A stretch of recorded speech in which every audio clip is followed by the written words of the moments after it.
We're here this morning in the old golf links road in Oak Park, where stood the clubhouse for the old golf links that was here, where the Major McKenna was shot in 1920. But that's not what I want to talk to you about. I want to talk to you about some more leisurely activities. It's our encounters with water when we were 6, 7, 8, 9, 10 to 15 years of age. And our adventure today starts here on the old golf links, where there was an abandoned building in the 1950s, and it seemed to have been there it was there before we can remember, and it was there long after into the 50s, and then now there's a house built on the site. But we're standing here.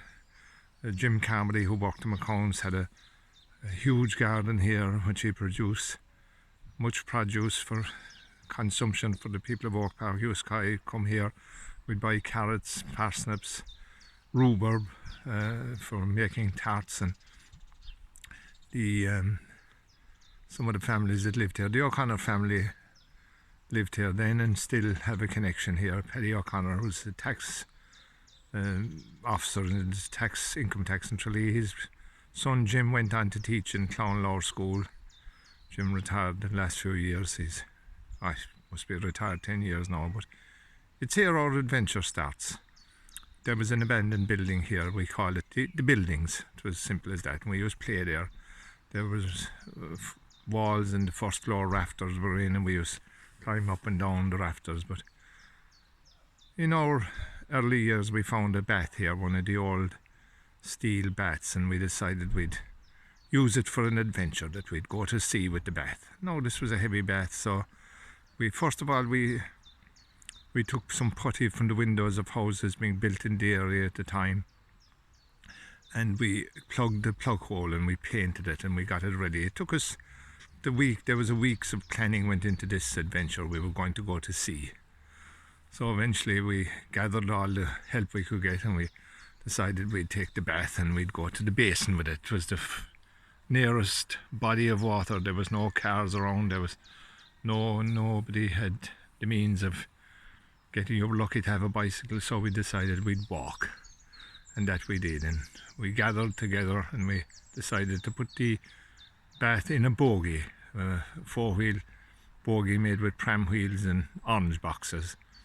And off we went with which we didn't realise at the time was going to be a 2-day adventure of getting this bath all the way to the basin.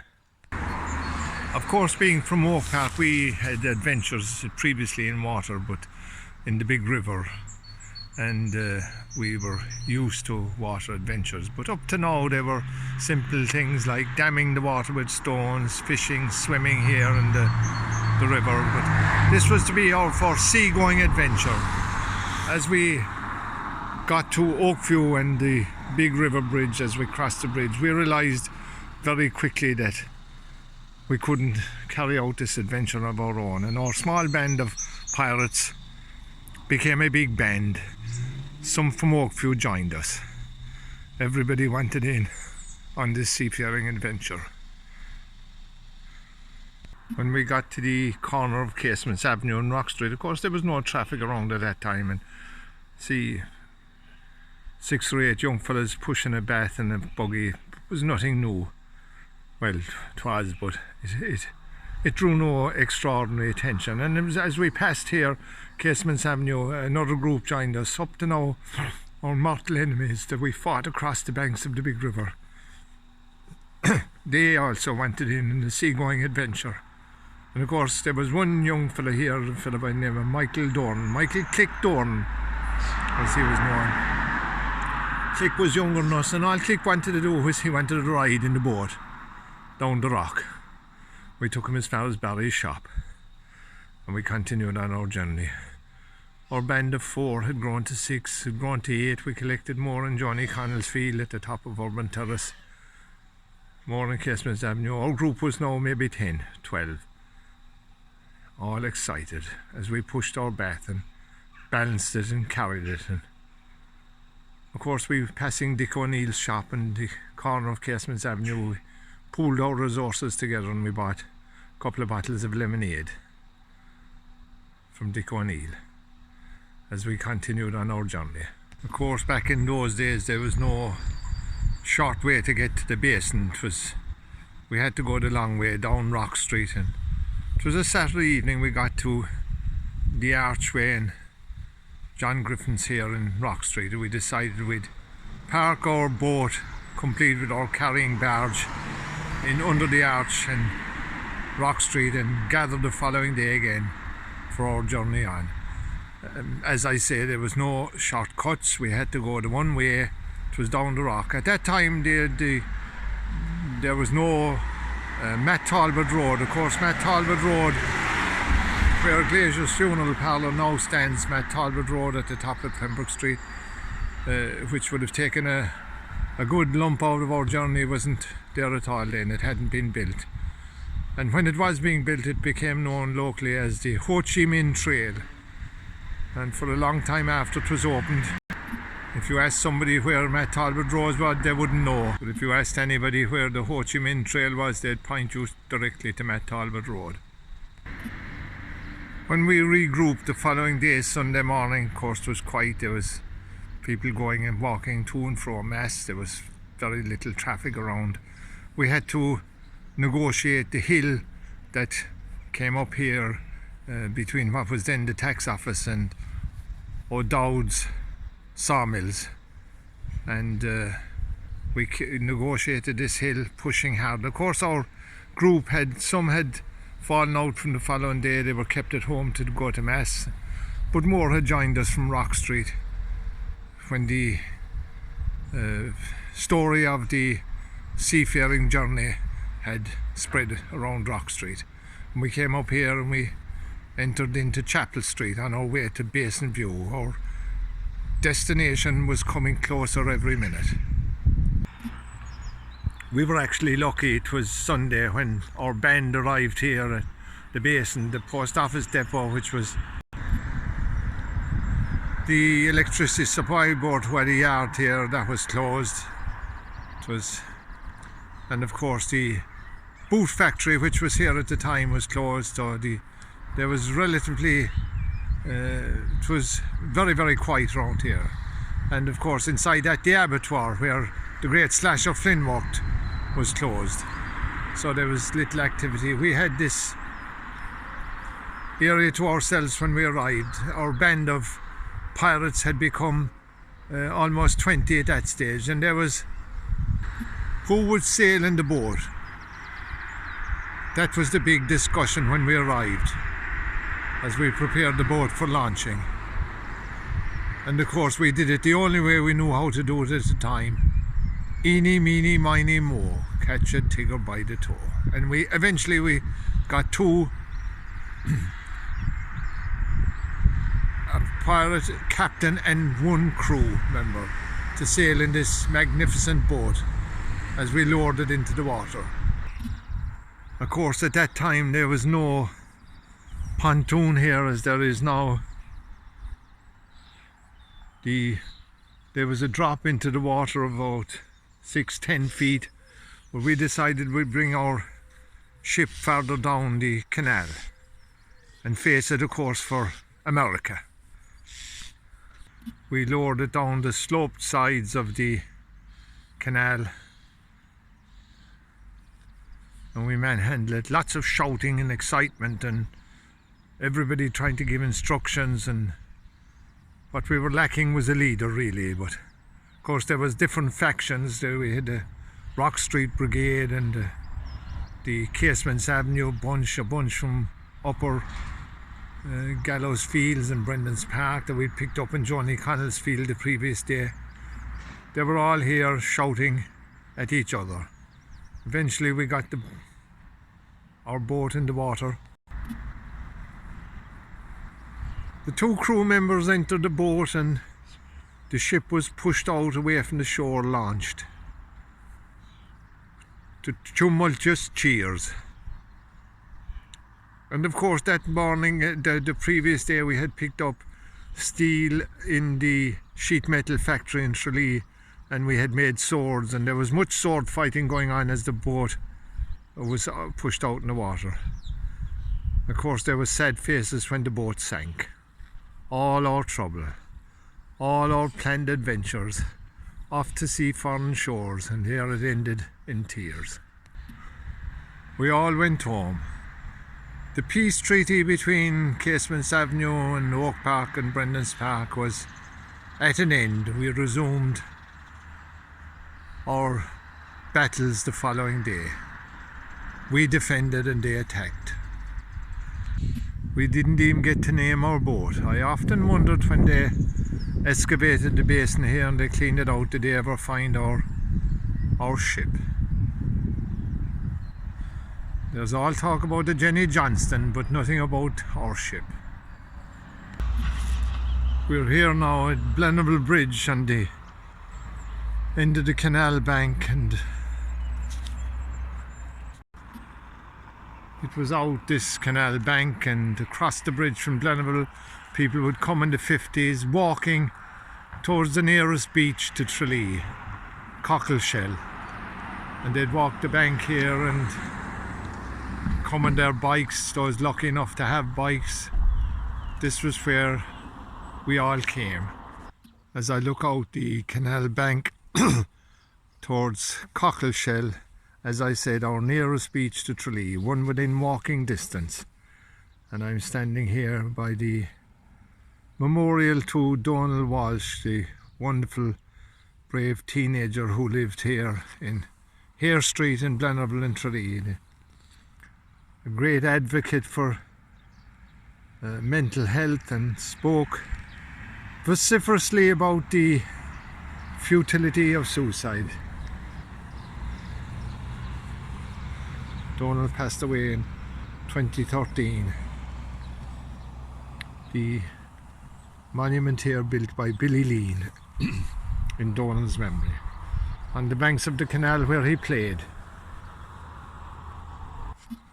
And I know this video today is largely to deal with the activities surrounding water when we were growing up, but I'd just like to mention the Home Rule election in 1872, and thanks to my long lost cousin who I met lately on Facebook, Joseph Vale, who sent me details of an encounter between Roland Ponsonby Blennerhassett, who his estates were here in Blennerville, and my great-great-grandfather, I think, Mr. O'Donnell. And it was in O'Donnell's obituary the details of the encounter here between the Home Rule faction, which O'Donnell supported, and the anti-Home Rule, which the Blennerhassett, of course, who was a landlord here, the faction that he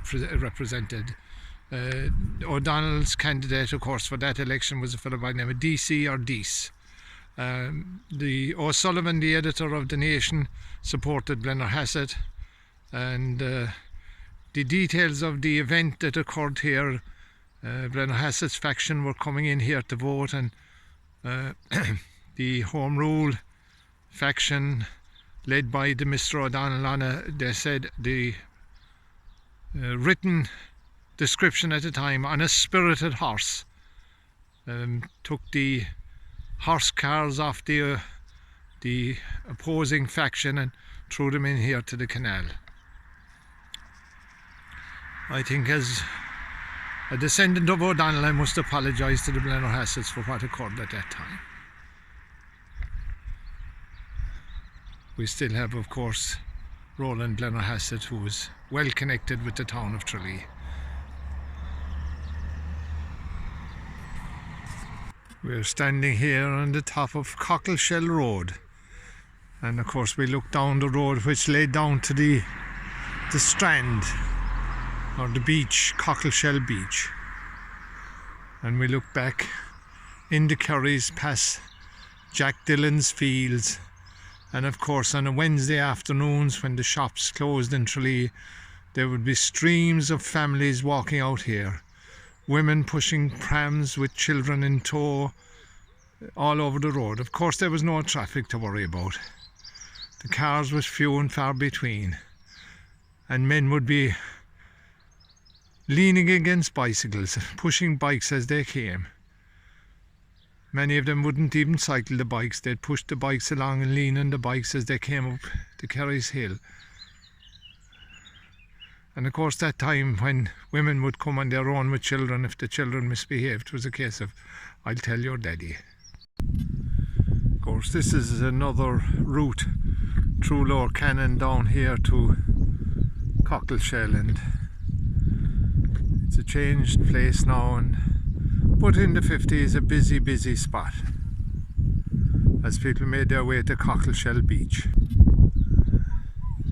I'm now standing on the beach where we swam and paddled in the water. There were no beach balls, surfboards. You'd hear the odd transistor radio playing. Now today, because people are in cars and they're mobile and they can get to better beaches, I remember the White Wall, Sandy O'Donnell's were the names that associated with this beach. Are you going to Cockleshell? Now there's one lonely jogger. And of course the mention of the White Wall, of course the great Slasher Flynn had a greyhound who was fairly good, called the White Wall. Up until the time of his death last year, he spoke frequently of the White Wall. As I said, there were no beach balls here, but with 2 pig killing plants in Tralee, they could get bladders, pigs' bladders, and blow them up, and that's what we played with here on the beach and in Cockleshell.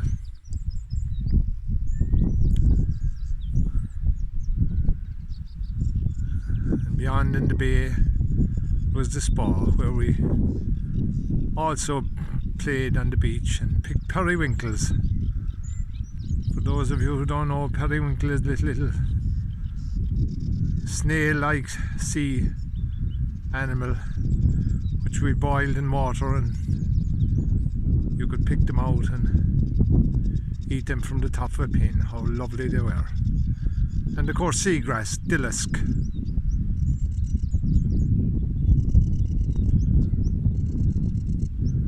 These things of course now have become a delicacy. But in the 50s, when money was scarce, it was an easy way of a feed. As I say, the women would come here with children with picnic hampers. They weren't called hampers that time. They were a couple of sandwiches thrown together. No fancy spreads. Brown sauce or red sauce, that was it. But what memories this place evokes. And we leave our lockdown video today on a cool May morning.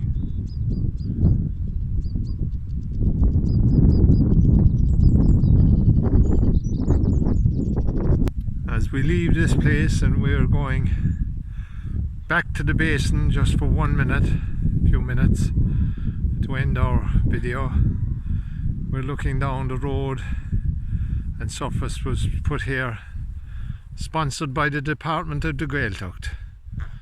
The swimming may have ceased here, but the walking has become very popular here. It's a lovely walk.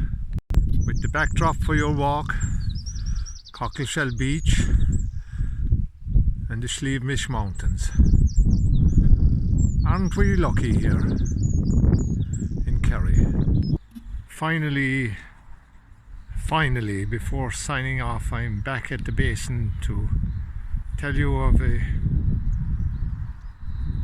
political assassination attempt here on the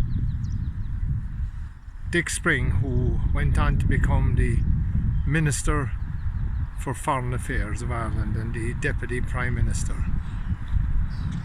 Vincent O'Mahony, the well-known Tralee author of the milling industry historian, told me that when he was in his youth, himself and a friend, Oliver O'Connor of course, Oliver, of course, went on to marry the great dance teacher Honor Flynn, who, along with the dance teacher Jimmy Smith, trained some of the great world championship dancers.